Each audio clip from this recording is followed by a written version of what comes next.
मित्रांनो, आज आपण पाहणार आहोत की 10,000 रुपयांचे 547 कोटी कसे झाले। आणि अशी एका व्यक्तीची स्टोरी आहे की तो भले बिलियनर आहे, पण त्यांना आज बहुतांश जण चिंगूस बिलियनर असं म्हणतात। पण याच्या मागे खूप हिस्ट्री आहे। त्यांची जी कंपनी आहे ती भारतामध्ये 3 नंबरची कंपनी मित्रांनो। आणि नक्कीच लोकांना कशा पद्धतीने ह्या कंपनीने अब्जाधीश किंवा करोडपती बनवले आणि नक्की आपल्याला काही संधी सापडतीये का, अशा सगळ्या गोष्टींची आपण चर्चा करूया। कारण महत्त्वाची गोष्ट ही जी कंपनी आहे ना, ती आपल्या महाराष्ट्रातल्या अमळनेर पासून सुरुवात झाली होती आणि आज जगभरामध्ये सगळा बिझनेस करते। अगदी डिटेलमध्ये जाणून घेऊया। तत्पूर्वी चॅनलला सबस्क्राइब केलं नसेल क्विकली सबस्क्राइब करा।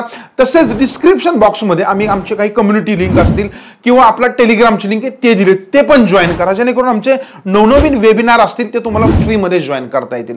मित्रांनो, आज आपण इन डिटेल मध्ये चर्चा करणार आहोत विप्रो बाबत। विप्रोची केस स्टडी बघूया, कारण विप्रो हा सध्या खूप सारा चर्चेचा विषय। कंपनी खूप सारे मोठे ॲक्वायझेशन्स करते, पण मी नेहमी म्हणत असतो तुम्ही कुठल्याही कंपनीचा विचार करताना तर नेहमी त्या कंपनीविषयी, त्या स्टॉक विषयी आधी जाणून घ्या। आणि ही स्टोरी काय आजची मागच्या 4-5-10 वर्षाची नाहीये, याला खूप मोठा इतिहास आहे, अगदी स्वतंत्र पूर्वीच्या काळापासून। कारण ऍक्च्युअलीची सुरुवातच खूप आधी झालेली आहे। म्हणजे हुसेन प्रेमजी हे अजिम प्रेमजी यांचे आजोबा हे ऍक्च्युअली सुरुवातीला आहे ना तांदळाचा व्यवसाय करायचे आणि बर्मा शहरामध्ये हे सगळं करत असताना खूप छान पद्धतीने त्यांनी चालू होतं हे सगळं। परंतु साहजिक आहे त्या काळी काही पॉलिटिशियन्सचे रेस्ट्रिक्शन्स वगैरे याच्यामुळे थोडे त्या काळी बिझनेस थोडे डाऊन झाले आणि त्यांनी ठरवलं की चला मुंबईला जावं। आणि ते त्याच्यानंतर ना मुंबईला आले आणि मुंबईला ते छोटे बिझनेस करूच लागले। परंतु तेव्हा त्यांना थोडी पैशाची चणचण जाणवायला लागली। परंतु हुसेन प्रेमजी यांनी काही पैसे त्यांच्या मित्रांना कंपन्यांसाठी दिले होते। ओके, हे सगळं करत असताना हुसेन प्रेमजी यांचे चिरंजीव हशीम प्रेमजी ऍक्च्युअली हे सगळं मॅनेज करत होते त्याच्यामध्ये। आणि त्यांनी त्यांच्या मित्राकडे गेले आणि सांगितले की अरे आम्हाला पैशाची गरज आहे। मित्र म्हटलं मला तुला पैसे द्यायचेत खरं, पण माझ्याकडे आता एवढे पैसे नाहीयेत। ओके, एक काम कर, तू माझी इंडस्ट्रीज ठेव, माझे जे काही बिझनेस आहे तो तुझ्याकडे ठेव। आणि साहजिक आहे प्रेमजी कुटुंबियांकडे एक चांगली संधी चालून आली, कारण हे मुंबईमध्ये अगदी 1945 साली आले होते आणि एक स्वातंत्र्यापूर्वीचं वातावरण होतं त्या काळात। त्याच्यामध्ये त्यांनी ऍक्च्युअली त्याच्यामध्ये रिस्क घेतली, म्हणजे चला आपण हे सगळं सुरू करू शकतो आणि त्यांनी एका नवीन बिझनेस मध्ये एंट्री केली। पण महत्त्वाची गोष्ट त्याच वर्षी जुलै महिन्याच्या 1945 ला ऍक्च्युअली अजिम प्रेमजी यांचा पण जन्म आपल्या मुंबईमध्ये झाला। आणि त्याच्यानंतर मग त्यांनी ही कंपनीमध्ये त्यांच्या वडिलांनी सुरुवात केली। आता ही कंपनी जी होती ना याच्यामध्ये तर ती थोडी वनस्पती तेल असेल, साबण असेल, हे सगळं करायचं काम करायची। 29 डिसेंबर 1945 ला वेस्टर्न व्हेजिटेबल प्रोडक्ट लिमिटेड ही कंपनी ऍक्च्युअली त्यांनी स्थापन केली याच्यामध्ये। आणि तुम्हाला माहिती आहे का पुढच्या काही वर्षांमध्येच ही कंपनी ऍक्च्युअली BSE मध्ये पण त्यांनी लिस्ट करून टाकली याच्यामध्ये। ओके, आता हुसेन प्रेमजी यांनी काय विचार केला याच्यामध्ये की इंडियामधून बिझनेस करायचा, इंडियामध्ये हा बिझनेसला काय करायचं, ग्रो करायचा, कारण त्यावेळी ऍक्च्युअली फाळणीचं वातावरण होतं त्याच्यामध्ये। ओके, पण त्यांनी इंडियामधूनच तो बिझनेस पुढे जायचा विचार केला। आणि महत्त्वाची गोष्ट त्यावेळी ऍक्च्युअली त्यांचे चिरंजीव होते ते थोडे लहान होते। पण त्याच्यानंतर काय झालं की अजिम प्रेमजींना थोडं शिक्षणासाठी त्यांनी अमेरिकेला पाठवून दिलं। आणि त्या काळामध्ये ऍक्च्युअली फारुख प्रेमजी हे त्यांचे बंधू, कोणाचे बंधू, ऍक्च्युअली अजिम प्रेमजींचे बंधू हे डायरेक्टर बॉडीमध्ये आले आणि ते बिझनेस चालवायला सुरुवात केली। परंतु 1-2 वर्ष बिझनेस चालवल्यानंतर त्यांनी ठरवलं 1947 च्या आसपास की मी बाबा पाकिस्तानमध्ये जाईल, मी तिकडे सेटल होतो, तुम्ही इकडचा बिझनेस सेट करा। ओके, आणि त्याच्यानंतर मग अजिम प्रेमजींचे वडील हा बिझनेस चालवत होते। पण ट्रॅजेडी थोडी डेंजर इथे झाली ऍक्च्युअली। त्याच्यामध्ये काय झालं की त्यांच्या वडिलांचा मृत्यू झाला ऍक्च्युअली 1966 च्या आसपास। अजिम प्रेमजींना त्यांचं शिक्षण सोडून भारतामध्ये परत यावं लागले याच्यामध्ये। आणि त्यांनी जेव्हा इंडियामध्ये आले तेव्हा पाहिलं की अरे आपला ऑलरेडी बिझनेस खूप सारा लॉस मध्ये, खूप सारा डेप्ट ह्या कंपनीवर झालेले त्यांनी त्याच्यामध्ये। ओके, मग त्यांनी एक विचार केला की चला ह्या कंपनीमध्येच आपल्याला थोडा फोकस करावा लागेल। आणि त्यांनी ऍक्च्युअली फोकस करायला सुरुवात केली। पण कामगारांचे खूप सारे प्रश्न कंपनीमध्ये ऍक्च्युअली होते याच्यामध्ये आणि त्यांना ते थोडं प्रॉब्लेमॅटिक व्हायला लागलं। मग ते अमळनेरमध्ये जो काही त्यांचा प्लांट होता त्यांनी घेतलेला त्यांच्या मित्राकडून, तिथेच मग अमळनेरमध्ये ते स्थायिक झाले। आणि तिथून मग त्यांनी त्या पूर्णपणे सगळ्या बिझनेसवर लक्ष दिलं, बिझनेसमध्ये फोकस केला की ऍक्च्युअली याच्यामध्ये ग्रोथ कशी करता येईल, सेल्स कसे वाढवता येईल। आणि त्यांनी त्याच्यामध्ये शिकेकाई साबण असेल त्याच्यामध्ये, ओके, हेअर केअर शॅम्पूज असतील, असे सगळे हेल्थ केअर प्रोडक्ट्स त्यांनी त्यांच्या ब्रँड अंतर्गत चालू करायला सुरुवात केली।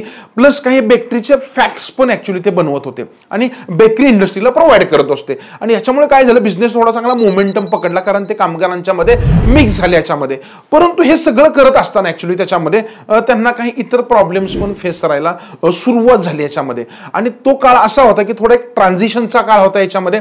त्यांनी काय विचार केला की तो बिझनेस थोडा काही काळ प्रॉब्लेम्समुळे त्याप्रमाणे ग्रोथ होत नव्हती त्या काळामध्ये, कारण ह्या गोष्टी तेव्हा लागत नव्हत्या जास्त. मग तुम्हाला प्रश्न पडेल, एवढं सगळं असताना मग त्यांना लोक चिंगूस बिलियनर का म्हणतात? ऍक्च्युली कंडिशन अशी आहे की ते जेव्हाही त्यांच्या ऑफिसमध्ये जातात, साहजिक आहे बहुतांश कंपन्यांच्या फ्रंट पेजलाच प्रिंट करणार. ह्यांच्या कंपनीमध्ये एक प्रथा आहे की पेपरच्या दोन्ही साईडला कंपल्सरी प्रिंट करायची.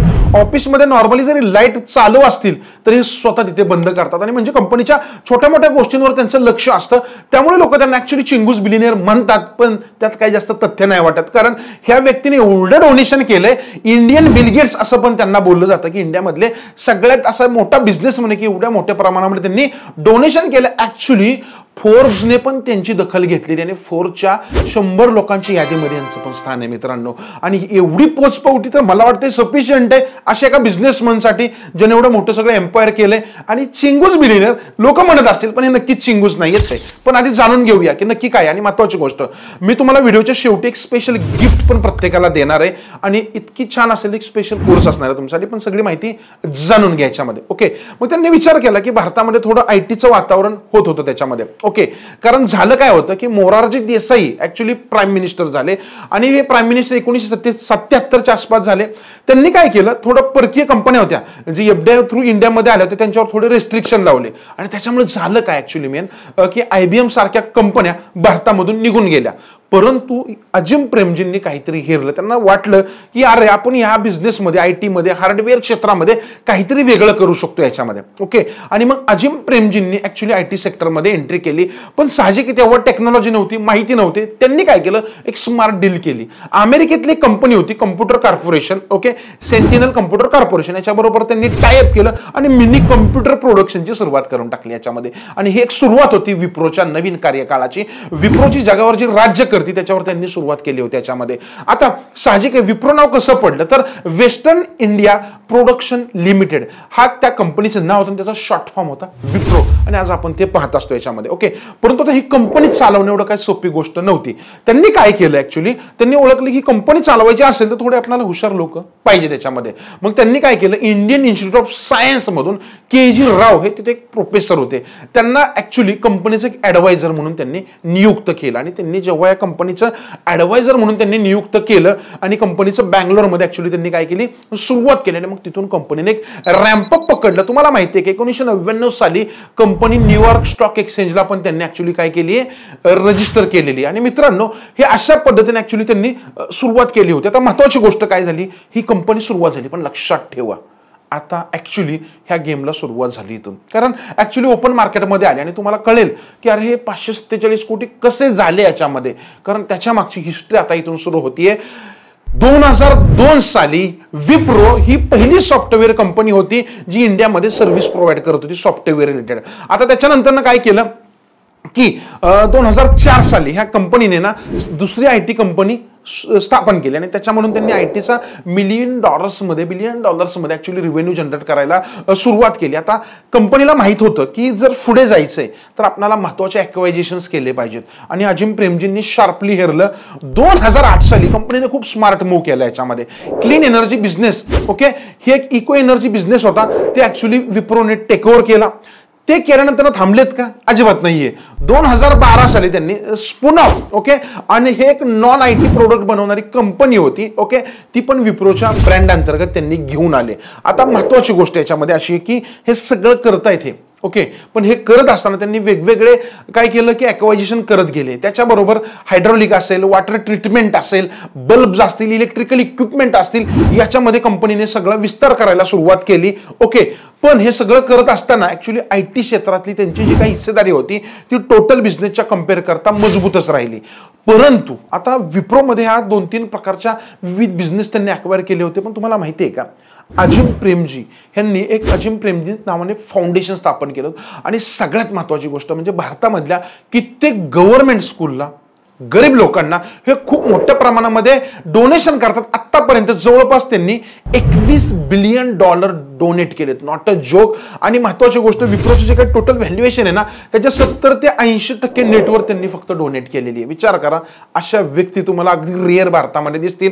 आणि हेच पाहून गव्हर्नमेंटने त्यांना पद्मभूषण अवॉर्ड 2005 साली पण अवॉर्ड केला होता, लक्षात ठेवा. आणि पद्मविभूषण 2011 साली दिला. ओके, ही होती त्यांच्या कामाची पोचपावती. परंतु आता हे सगळं करत असताना इतर पण त्यांना अवॉर्ड्स मिळालेत. ओके, फ्रान्स मधला सर्वोच्च अवॉर्ड त्यांच्याकडे आहे याच्यामध्ये. ओके, आता लक्षात ठेवा, ही झाली ऍक्च्युली त्यांची स्टोरी याच्यामध्ये. परंतु तुम्हाला माहिती आहे का, आता 10,000चे ऍक्च्युली 587 कोटी झाले कसे? ओके, ही सगळ्यात मेन गोष्ट आहे.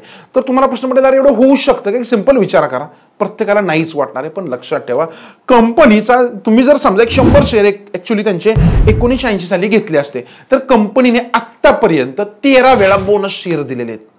2 वेळा स्प्लिट झालाय त्यांचा शेअर्स. आणि एवढं सगळं करत असताना तेव्हा जे शेअर्स त्यांचे जर तुमच्याकडे 100 असते, तर बोनस आणि स्प्लिटिंगमुळे त्या 100 शेअरचे आता ऍक्च्युली झालेले आहेत 2,56,000 शेअर्स. आणि विचार करा, 2,56,000 इंटू आता त्याचा काय जो मार्केट रेट असेल तो 587 कोटीपेक्षा जास्त येईल. पण याच्यामध्ये 44 वर्षाचाही कार्यकाळ येतो. याचा अर्थ काय, मार्केटमध्ये पैसा बनतो, एक योग्य स्ट्रॅटेजी असेल, बिझनेसमॅन पैसा बनवतो, आणि पेशन्स असतील आणि चांगल्या बिझनेसचं नॉलेज असेल तर आपल्यासारखी व्यक्ती पण याच्यामध्ये पैसा बनवू शकतात.